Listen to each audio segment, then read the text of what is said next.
Bismillahirrahmanirrahim. Allah SWT berfirman di dalam surat Al-Fajr ya. Surat Al-Fajr insya Allah kita sudah pernah mendengar, bahkan mungkin diantara kita sudah hafal. Allah Ta'ala menjelaskan di dalam surat Al-Fajr ini ya, wal fajri wal layalin ashri wal syafi wal wadr ya, wal laili idza yasar hal fi dzalika qasamul lidzi hijr ila akhiri asrah ayat. Ketika Allah berfirman di dalam surat Al-Fajr ini, dia bersumpah. Jadi Allah ini bersumpah dengan makhluk yang diciptakan, yaitu Al-Fajr. Waktu menjelang masuk ya pagi, atau ketika hilangnya malam kemudian berpindah kepada yang pagi atau fajar ya. Kalau kita buka di dalam tafsir Imam At-Tabari, bahwa Al-Fajr ini yaitu ketika gelap sudah mulai menghilang berganti dengan adanya cahaya, artinya waktu subuh ya. Nah, maka ketika Allah Ta'ala berfirman, bersumpah dengan diawali kata-kata Al-Fajr wal fajri, maka di situ menggunakan harful qasam, taul qasam, yang dimana setiap isim yang kemudian bertemu disisipi diawali dengan harful qasam, huruf-huruf sumpah, maka di situ sifatnya adalah selalu majrur. Majrur adalah yaitu kasrah ya, seperti ya wal laili wal fajri ya, wasyamsi, kemudian wal asri dan yang lainnya. Nah, itu selalu majrur atau bentuknya yaitu harokatnya, i'rabnya, akhir dari bacanya adalah yaitu kasrah ya. Maka ketika Allah Ta'ala mengawali dengan kata-kata wal fajri, ini menunjukkan bahwa di situ ada bentuk informasi yang dibawa oleh Allah yang begitu pentingnya. Begitu pentingnya. Apa pentingnya? Maka para ulama menjelaskan tentang penafsiran surat Al-Fajr ini ayat 1 sampai 10 ya. Jadi 10 ayat ini al-asratul ayat. 10 ayat ini dijelaskan bahwasanya penjelasan yang tersirat terkait dengan surat Al-Fajr ini menunjukkan tentang keutamaan 10 hari yaitu di bulan Muharram. Itu yang pertama, pendapat yang pertama. Ya, keutamaan 10 hari yaitu di bulan Muharram sampai pada tanggal berapa? 10-nya. Maka disitulah keutamaan orang-orang yang ibadah mulai tanggal 1 sampai tanggal 10 Muharram. Kemudian di situ ditutup dengan ibadah puasa sunnah Muharram, yang dimana ketika peristiwa adanya perintah puasa di bulan Muharram ini ketika Nabi Musa alaihissalam dan Bani Israel ini mendapatkan kemenangan, kesuksesan, keselamatan dari Allah Ta'ala dari Fir'aun laknatullahi dan bala tentaranya. Ketika mereka diselamatkan Nabi Musa dan juga Fir'aun dan Bani Israel umatnya, yang dimana ketika Fir'aun ditenggelamkan dan juga bala tentaranya di Laut Merah, maka di situ ketika mereka selamat ya, maka mereka dianjurkan, diperintahkan untuk berpuasa. Tepatnya pada tanggal 10 Muharram. Dan ini dilaksanakan oleh Nabi Sallallahu Alaihi Wasallam sampai beliau meninggal dunia. Yang hukum awalnya adalah perintah, kemudian menjadi sunnah. Nah, ini pendapat yang pertama. Pendapat yang kedua, yaitu 10 hari di bulan Zulhijjah. Nah ini pendapat yang kedua. 10 hari di bulan Zulhijjah.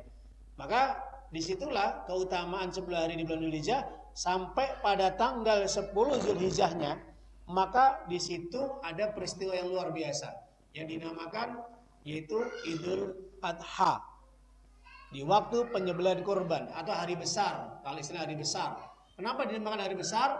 Peristiwa disembelihnya ketika Nabi Ismail alaihissalam diperintah oleh Allah untuk disembelih, yang pada hakikatnya kemudian ditukar dengan kambing. Dan di situ juga ada peristiwa yaitu ibadah haji, maka dinamakan juga Yaumul Hajj. Jadi para jamaah Bapak Ibu rahimani rahimakumullah taala, ini pendapat yang kedua ini, siapapun orang ibadah mulai tanggal 1 sampai tanggal 10 Zulhijjah, mulai dari dia berpuasa, sedekah, zikir, sholawat, baca Quran dan yang lainnya, sampai datangnya Idul Adha, penyembelihan hewan kurban, maka ini melaksanakan ayat-ayat Allah di dalam surat Al-Fajr.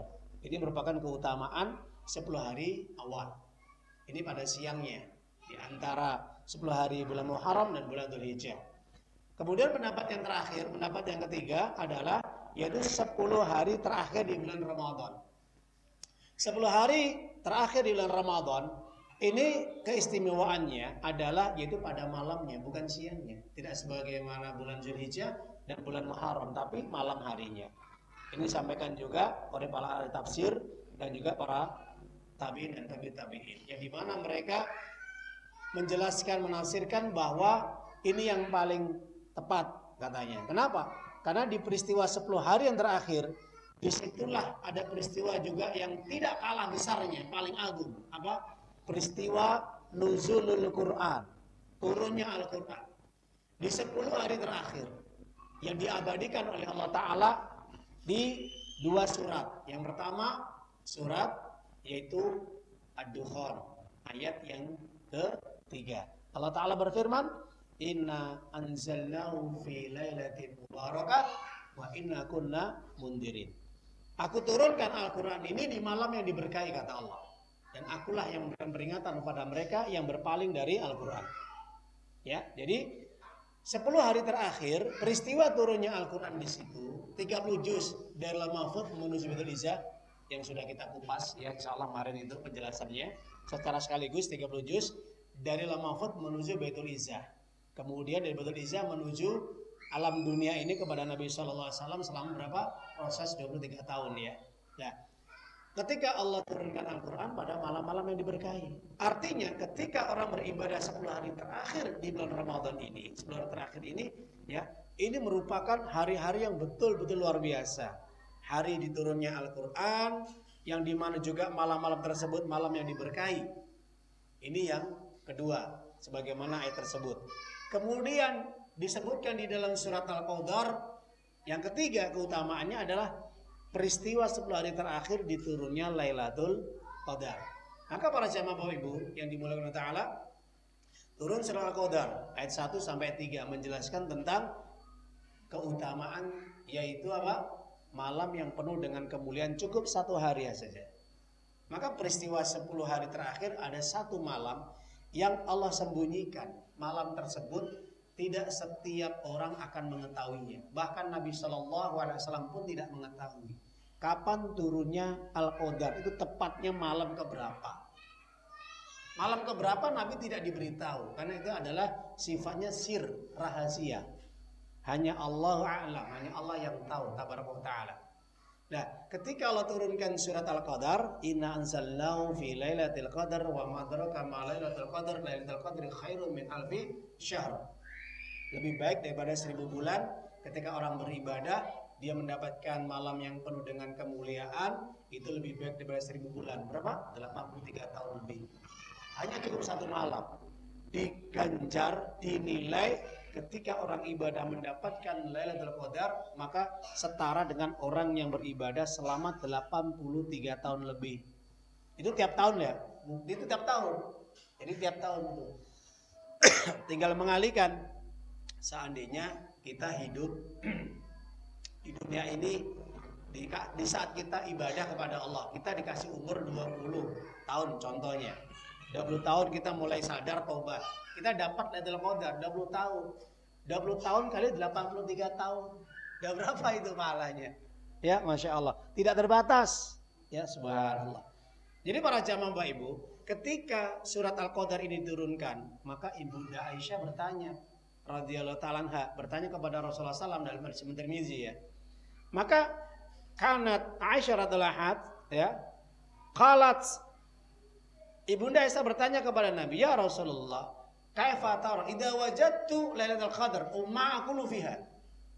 Bagaimana menurut penjenengan wahai Rasulullah, ketika aku mendapatkan Lailatul Qadar, apa yang harus aku baca? Apa yang harus aku lakukan? Maka Nabi Muhammad SAW langsung mengatakan, qala quli, ya, karena bentuknya adalah mukhatab, yang diajak bicara adalah perempuan, bukan kul tapi kuli. Maka wahai istriku, perbanyaklah berdoa, Allahumma innaka afuwun tuhibbul afwa fa'fu anni. Salah hafal ya? Ya, itu mulai kita baca sejak malam 21. Meskipun para ulama mengatakan tidak hanya malam 21, tapi mulai awal Ramadan kita baca. Tapi berdasarkan hadis ini, memang ketika Ibunda Aisyah radhiyallahu taala anha bertanya kepada Nabi, ketika saya memasuki 10 hari terakhir pada malam-malam ganjil, maka apa yang harus aku perbanyak untuk dibaca? Apa kata Nabi? Perbanyaklah membaca doa Allahumma innaka afuwwun tuhibbul afwa fa'fu anni. Kenapa lafaz ini sangat mudah, ringan dihafalkan, tapi maknanya luar biasa? Karena perhatikan, ketika kita melaksanakan ibadah selama di bulan Ramadan, agar senantiasa kita ini dimaafkan sama Allah kesalahan-kesalahan kita, maka di situ menggunakan kata-kata al-afwu, afwan, minta maaf. Kita minta maaf kepada Allah atas segala perbuatan yang kita lakukan dari kesalahan-kesalahan kita, dosa-dosa kita, baik disengaja atau tidak disengaja, baik tampak atau tidak tampak selama di bulan Ramadan. Paham? Ya, karena bisa jadi di bulan Ramadan kita banyak salahnya, kita masih banyak dosanya, kita masih belum bertobat kepada Allah secara benar. Maka kalau kita iringi dengan doa ini, insya Allah saat itu Allah mengampuni, memaafkan kesalahan kita. Makanya perbanyak kita doa Allahumma inni innaka afuwwun tuhibbul afwa anni. Ya Allah, sesungguhnya Engkau adalah zat yang memaafkan hambanya, maafkanlah kesalahan-kesalahanku ya Allah, karena Engkau mencintai orang yang meminta maaf. Jelas Bapak Ibu? Masya Allah. Ini fungsinya kita berdoa 10 hari terakhir, keistimewaan yang diberikan oleh Allah kepada kita. Kita banyak doa, kita sholat, ya, sholat tarawih, nggak main-main sholat tarawih. Kita sudah diampuni waktu puasa kita tahun yang telah lalu, diampuni lagi. Kita puasa, kalau puasa kita benar, ya, dengan landasan iman dan mengharap ridha Allah dan pahala Allah, surganya Allah, diampuni dosa yang telah lalu. Kita sholat lagi tarawih, man qoma Lailatul Qadri imanan wa ihtisaban ghufira lahu ma taqaddama min dambi. Selain kita mensoma Ramadan, di situ kenapa Nabi menambahi lagi? Kenapa Nabi tidak cukup mengatakan mensoma Ramadan imanan wa ihtisaban cukup? Ya. Kemudian kok diulang lagi? Man qoma Ramadan, man qoma Lailatul Qadri, sampai 3 lafaz. Sampai 3 lafaz ini. Ini menunjukkan bahwa di bulan Ramadan ini jangan mencukupkan hanya puasa saja. Banyak orang puasa malas taraweh. Paham Bapak Ibu? Sibuk dengan belanja, sibuk dengan mengumpulkan barang-barang mewah, sibuk dia ini jor-joran bersaing dalam makanan. Sholat tarawehnya ditinggalkan, baca Qur'annya ditinggalkan. Ya, apalagi kok itikaf, berat itikaf. Iya, karena ini orang-orang pilihan yang itikaf itu betul. Ini akan kita singgung sedikit keutamaannya.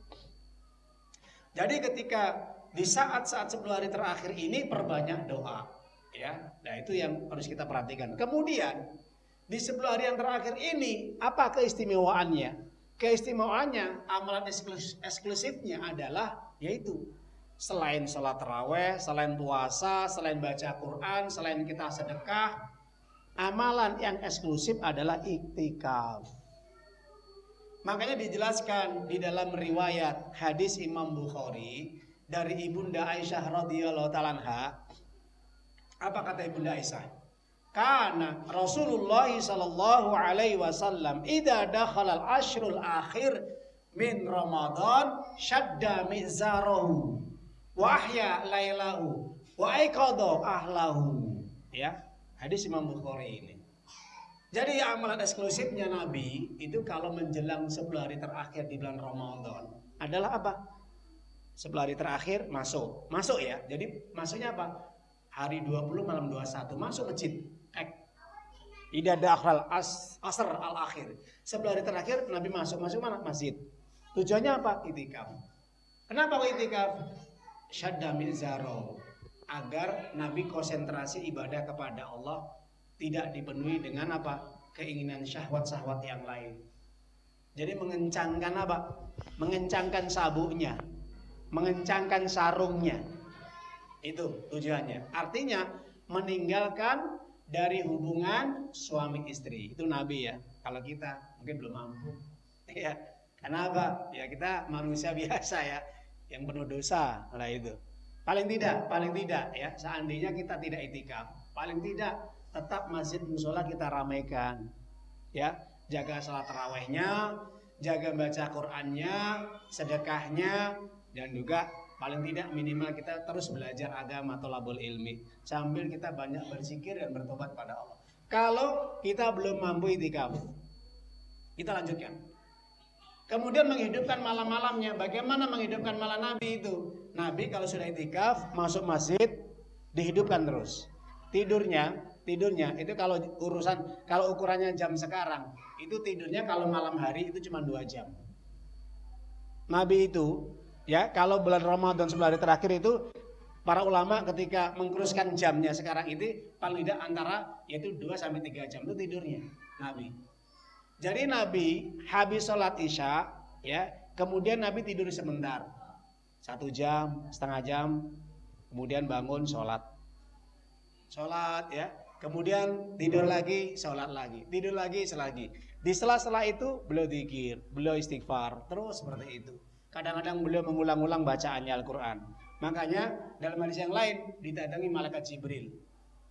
Itu pernah Nabi ketika di luar Ramadan dalam 1 bulan 2 kali malaikat Jibril datang. Tujuannya apa? Untuk murojaah, melihat bacaan Nabi. Itu tujuannya beliau dimurojaah oleh malaikat Jibril.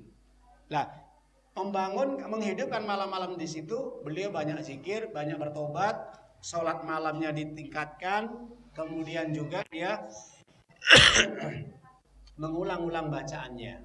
Terus seperti itu. Makanya para jamaah Bapak Ibu, ketika kita membaca surat Al-Qadar ayat yang keempat, ya, tanazzalul malaikatu warruh fiha bi'izni rabbihim min kulli amr, salamun hiya hatta matla'il fajr. Turun para malaikat berbondong-bondong. Begitu juga tidak ketinggalan malaikat Jibril alaihissalam. Ar-Ruh itu adalah malaikat Jibril alaihissalam. Tujuannya apa? Menyampaikan salam, pujian kepada orang-orang yang dimana ketika 10 hari terakhir terutama peristiwa turunnya Al-Quran, malam-malam ganjil, itu memberikan ucapan selamat, pujian, penghormatan kepada mereka yang giat semangat berlomba-lomba untuk beribadah kepada Allah. Jadi jarang tidur, artinya tidurnya sedikit. Jadi mereka meletakkan lambungnya itu dalam rangka adalah apa? Untuk ibadah kepada Allah. Meletakkan lambungnya tidur itu sedikit sekali. Qalilan ma yahjaun, sedikit sekali mereka yahjaun. Yahjaun itu adalah identik mereka tidur pulas. Nabi itu kalau tidur itu enggak pulas. Ya, kedua matanya tertidur, hatinya tidak. Artinya masih dalam kondisi terbangun. Itu Nabi ya. Jadi menghidupkan malam-malamnya. Dan juga Nabi ketika 10 hari terakhir membangunkan keluarganya. Bangun, ayo sholat, bangun. Ayo bangunkan mereka. Yang laki-laki bangunkan istrinya, suaminya membangunkan istrinya kalau bisa gitu. Sudah sholat tarawih Ustaz, suami saya. Nggak penting, bangunkan lagi. Meskipun sudah sholat tarawih, bangunkan. Sebelum dia sahur, agar dia ada sholat lagi 2 rakaat, 4 rakaat. Ya, kalau enggak nanti rugi. Jangan kalau sudah sholat tarawih sudah bangun langsung apa? Sahur. Jangan. Bangunkan keluarganya. Makanya dalam hadis dijelaskan Allah merahmati laki-laki dan perempuan saling membangunkan untuk sholat malam. Kalau suaminya nggak bangun diciprati air. Kalau istrinya nggak bangun diciprati air. Allah memberikan rahmat kepada kedua suami istri tadi. Jelas Bapak Ibu?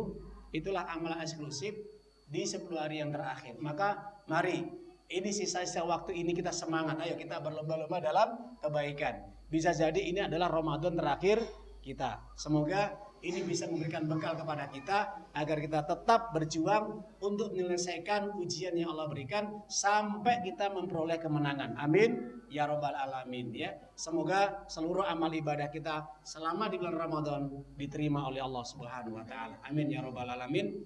Alhamdulillah pada akhirnya ini sudah masuk waktu kita berbuka. Mari kita berdoa kepada Allah Subhanahu wa taala. Alhamdulillahirabbil alamin.